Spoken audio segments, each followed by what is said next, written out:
আসসালামু আলাইকুম। এখন বিচার ব্যবস্থা বর্তমান যে পরিমাণ ধর্ষণ বেড়ে যাচ্ছে এই কথাটা বলা যাবে না। ধর্ষণের খবর বেড়ে গেছে। কিছু সময় দেখবেন কিছু কিছু খবরগুলো পত্রিকায় বেশি আসে, এর মানে এই নয় যে ওই ঘটনাগুলো এখন বেশি ঘটতেছে। ঘটনাগুলো আগেও ঘটতো, কিন্তু এখন তখন পত্রিকায় আসে নাই, এখন পত্রিকায় আসতেছে। আমাদের পত্রিকাগুলো অন্য অন্য ইউটিউবার, ফেসবুকার এদের মতোই অনেকটা ভিউ ব্যবসায়ী।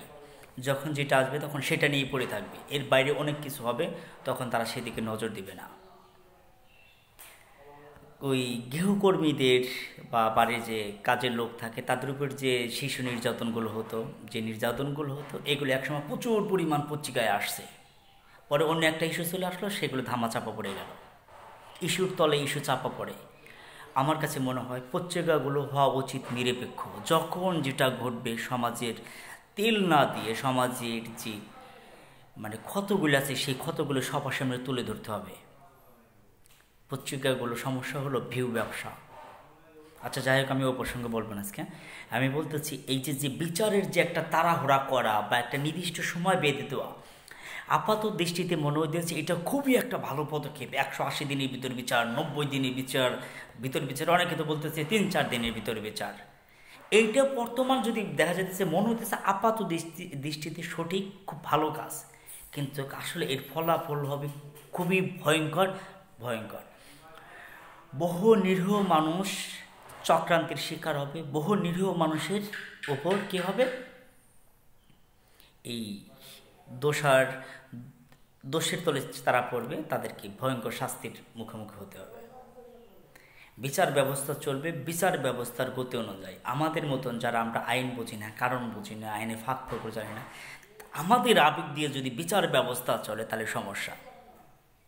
বিচার ব্যবস্থা চলুক, তার বিচার ব্যবস্থা দেখা যায় তার নিজস্ব গতিতে। আইনের লোকজন এটা নিয়ে বেশি বেশি কথা বলা উচিত।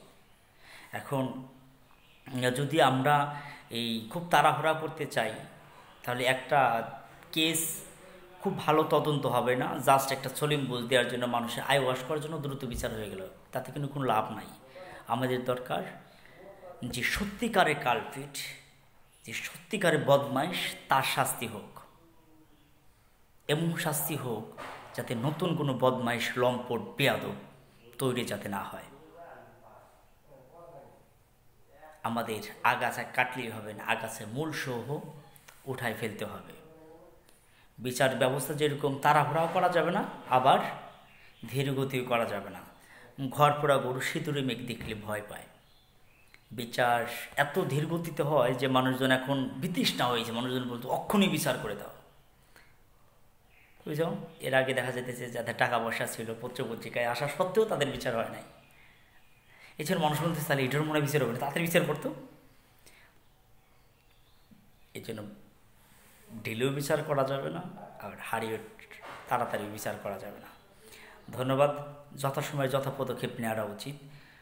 আর সত্যিকার দোষীরাই শাস্তি পাক, চক্রান্তের পরে যেন কেউ শাস্তি না পায়, এদিকে আমাদের নজর দিতে হবে। পত্রিকা অনুযায়ী যেন বিচার না হয়, মানুষের আবেগ দেখে যেন বিচার না হয়। বিচার ব্যবস্থা থাকবে একদম নিরাসক্ত, সেই যেটা সঠিক সেইভাবে বিচারগুলো, এখানে কোনো আবেগের কোনো প্রশ্রয় থাকবে না। ধন্যবাদ সবাইকে। আসসালামু আলাইকুম।